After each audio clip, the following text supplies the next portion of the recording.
നമ്മുടെ കേരളത്തിൻ്റെ 138 ഇരട്ടി വലിപ്പമുണ്ട് ആമസോൺ മഴക്കാടുകൾക്ക്. ഇതിൻ്റെ 60% ബ്രസീലിലാണെങ്കിലും ആകെ 9 രാജ്യങ്ങളിലായി ഇത് വ്യാപിച്ചു കിടക്കുന്നു.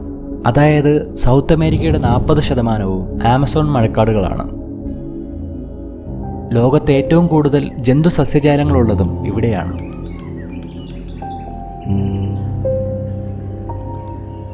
മരങ്ങൾ വെട്ടാനും ഭൂമി കയ്യേറാനും മറ്റുമായി മനുഷ്യർ ഇതിൻ്റെ അതിർത്തി പ്രദേശങ്ങളിൽ കടന്നു ചെല്ലാറുണ്ടെങ്കിലും ഈ കാലഘട്ടത്തിലും മനുഷ്യൻ എത്തിപ്പെടാൻ കഴിഞ്ഞിട്ടില്ലാത്ത ഒരുപാട് സ്ഥലങ്ങൾ ഇവിടെയുണ്ട്. വളരെയേറെ വൈവിധ്യവും നിഗൂഢതകളും നിറഞ്ഞതാണ് ഈ കാടുകൾ. അതുകൊണ്ട് തന്നെ ധാരാളം അപകടങ്ങളും ഇവിടെ പതിയിരിക്കുന്നു. ഒരു പരിധി കഴിഞ്ഞാൽ അവിടെ എങ്ങനെയാണെന്നോ എന്തൊക്കെ ജീവികളുണ്ടെന്നോ എന്നൊന്നും നമുക്കിപ്പോഴും അറിവില്ല. ഇങ്ങനെയൊക്കെ ആണെങ്കിലും ഇതൊന്നും വകവയ്ക്കാതെ നമ്മൾ ആമസോൺ കാടുകളിലേക്ക് പോയാൽ എങ്കിലെങ്ങനെയായിരിക്കും?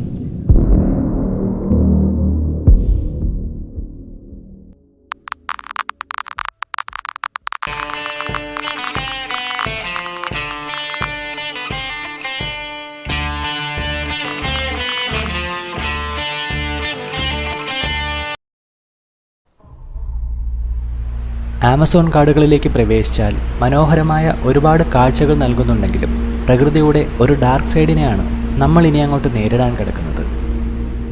പലപ്പോഴും സൂര്യപ്രകാശത്തിൻ്റെ ചെറിയൊരു അംശം മാത്രമേ ഇവിടെ എത്താറുള്ളൂ.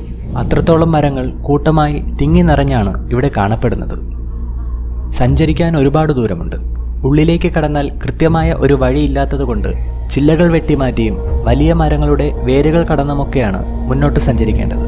അതുകൊണ്ട് കുറച്ചു ദൂരം മുന്നോട്ട് പോകാൻ പോലും ഒരുപാട് സമയവും എനർജിയും വേണ്ടിവരും. ഒപ്പം വിശ്രമവും അത്യാവശ്യമാണ്. എന്നാൽ വിശ്രമിക്കാനിരിക്കുന്നിടത്ത് ചിലന്തി, പഴുതാര, തേളുകൾ തുടങ്ങിയ ജീവികൾ ഇല്ല എന്ന് ഉറപ്പുവരുത്തണം. ഇനി മരങ്ങളുടെ ചോട്ടിലാണ് ഇരിക്കുന്നതെങ്കിൽ അവിടെ ബുള്ളറ്റ് ആൻറ്റുകളുടെ കൂട് ഉണ്ടോ എന്ന് കൂടി പരിശോധിക്കണം. ഇവയുടെ കടി കിട്ടിയാൽ പേര് സൂചിപ്പിക്കുന്നത് പോലെ ചെറിയ ബുള്ളറ്റ് ശരീരത്തിലേക്ക് തുളച്ചു കയറുന്ന പോലെ മാരകമായ വേദനയാണ് ഉണ്ടാകുന്നത്. ലോകത്തിലെ ഏറ്റവും വലിയ ഉറുമ്പുകളിലൊന്നാണിത്. മഴക്കാടുകളിലാണ് കൂടുതലും കണ്ടുവരുന്നത്. ഒരു തേനീച്ച കുത്തുന്നതിനേക്കാൾ 30 മടങ്ങ് വേദനയുണ്ട് ഇവയുടെ കടിക്ക്. തേനീച്ചയിൽ നിന്ന് വ്യത്യസ്തമായി ബുള്ളറ്റ് ആൻറ്റുകൾ വീണ്ടും വീണ്ടും കടിക്കുന്നു. ആ വേദന ഒരു ദിവസത്തോളം നിലനിൽക്കും.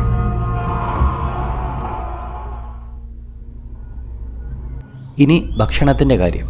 ഈ യാത്രയിൽ കാട്ടിൽ നിന്ന് തന്നെ ഭക്ഷണം ശേഖരിക്കണം.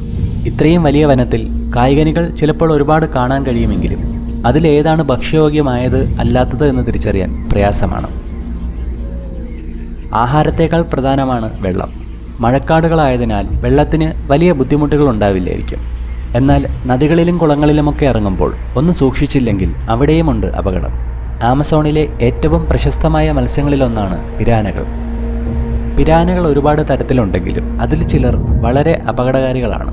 ഇവർ വെള്ളത്തിൽ ചലിക്കുന്ന എല്ലാത്തിനെയും വേട്ടയാടുന്നു. ഈ വേട്ടക്കാർക്ക് വളരെ മൂർച്ചയുള്ള പല്ലുകളും ശക്തമായ താടിയെല്ലുകളുമാണ് ഉള്ളത്.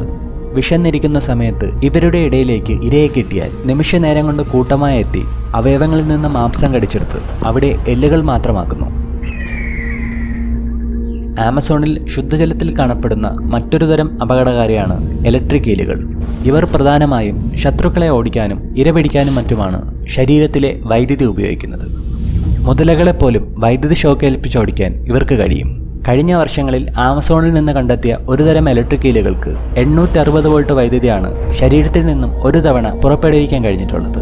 ഒരു മനുഷ്യനെ പൂർണ്ണമായും തളർത്താൻ ഈ ഷോക്ക് ധാരാളമാണ്. ഇതൊന്നും കൂടാതെ ഈ പരിസരങ്ങളിൽ വലിയ ചീങ്കണ്ണികളുടെയും മുതലകളുടെയും മറ്റും ആക്രമണവും പ്രതീക്ഷിക്കാം.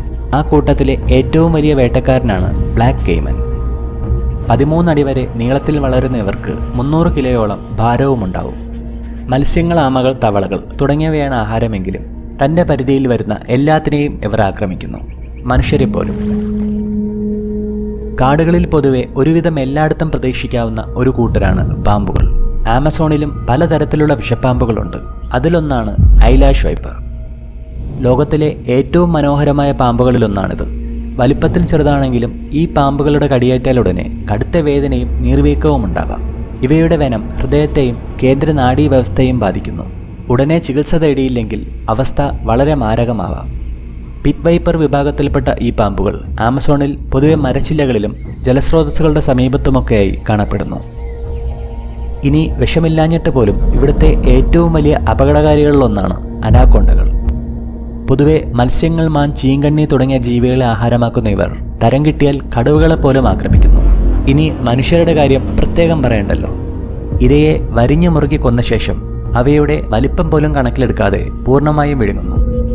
പൂർണ്ണ വളർച്ചയെത്തിയ അനാക്കോണ്ടകൾക്ക് ഏകദേശം 17 അടിക്ക് മുകളിൽ നീളമുണ്ടാകും. ഈ വലിപ്പക്കൂടുതൽ കാരണം കൂടുതൽ സമയവും വെള്ളത്തിലാണ് ഇവർ ചെലവഴിക്കുന്നത്. എങ്കിലും ചതുപ്പ് നിലങ്ങളിലും മരങ്ങളുടെ വലിയ ചില്ലകളിലും അനാക്കോണ്ടകളെ കാണാൻ കഴിയും.